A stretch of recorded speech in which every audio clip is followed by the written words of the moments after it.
Welcome to our final episode of the news here at Camp Bethel on CBTV. Andrew Appy, who is the producer of the show and co-writer and principal cameraman, and well, you're about everything. You were did you get any sleep this week? A little bit.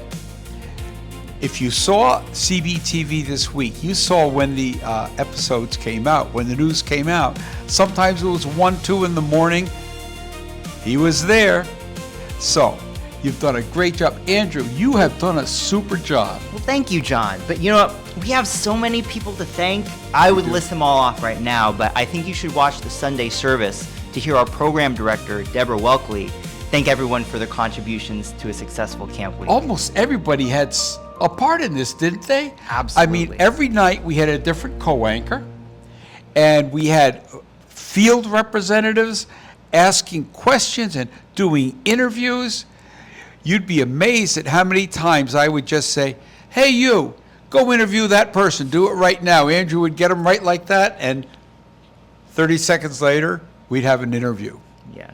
We'd like to thank everyone watching at home and everyone here on camp for helping make Camp Bethel TV a success. It has. We've shared love in what? Every language. Every language. We But have. even beyond now that camp week is over, we wanted to give you some things to think about during the off season. Jennifer Appy and Lori DeCrescenzo would like to tell you about gathering stories for the 150th. Your story. Listen to this. So Lori and I are here today to talk about the stories that we want to hear from all of you in preparation for our 150th. Right, cousin?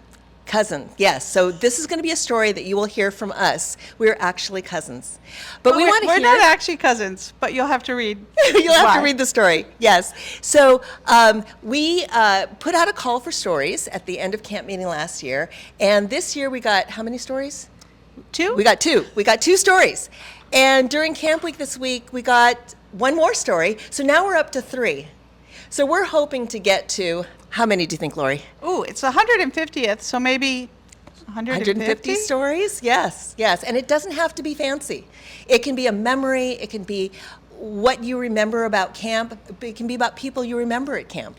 And one of the things is it's not a story contest. You do not have to send in the best story about camp. It can be just the tiniest little memory that you had.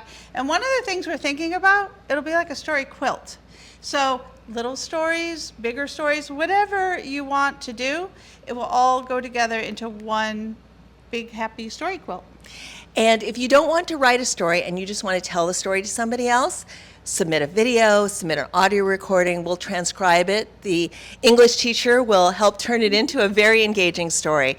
But we want to hear from every one of you, whether you've just been here for a few months or a few camp meetings, or if you've been here all your life.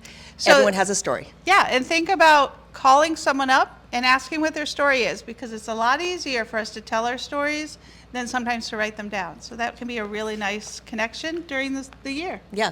So Lori will be sending something in the October bulletin. Send your stories to appyjennifer@gmail. But we will hope to hear from you in the next year. Yeah. And next we have Barbara Whiting and David Geppard talking about the Heritage Center.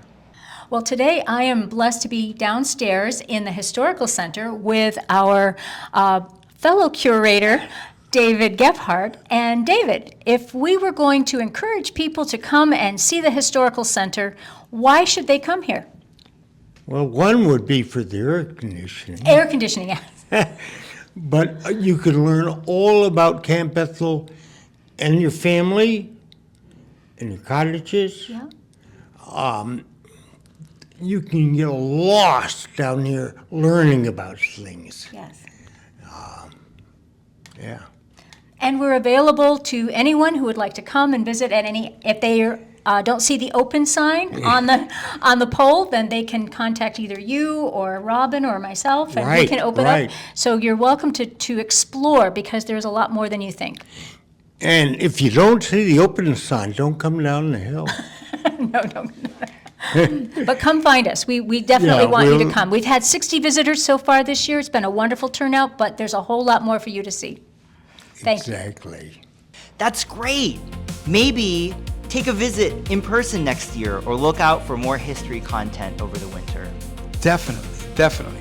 We're going to end with a snippet of photographs that Al Durrell Jr. took during Camp Week, set to music.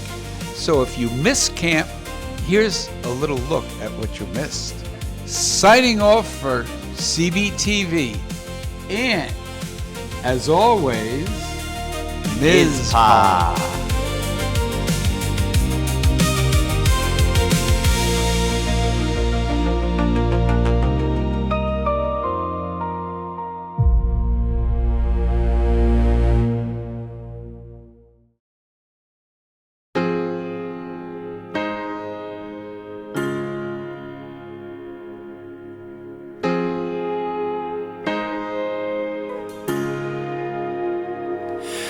Some days I can't say why I'm feeling lonely,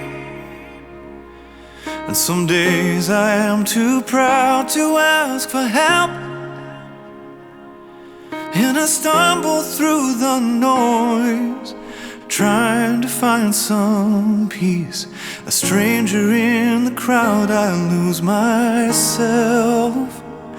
So I walk down to the river, where the troubles, they can't find me. Let the waters there remind me the sun will be there when we wake. I walk down to the river, though I might not understand it. It's not always as we planned it, but we grow stronger when we break. So I walk down to the river. I walk down to the river. This raging world can get so overwhelming, looking for a meaning when it won't make sense. In my head it's getting loud, like I can't outrun this cloud. No matter where I go, there I am. So I walk down to the river, where the troubles, they can't find me. I let the waters there remind me the sun will be there when we wake. I walk down to the river, though I might not understand it. It's not always as we planned it, but we grow stronger when we break. So I walk down to the river. I walk down to the river. Let the calm pull me under, far beyond the thunder, and tell me it will all be okay. And let the waves take on my worries, conquer them with fury. Give me shelter, be my escape. I walk down to the river, where the troubles, they can't find me. Let the waters there remind me the sun will be there when we wake. I walk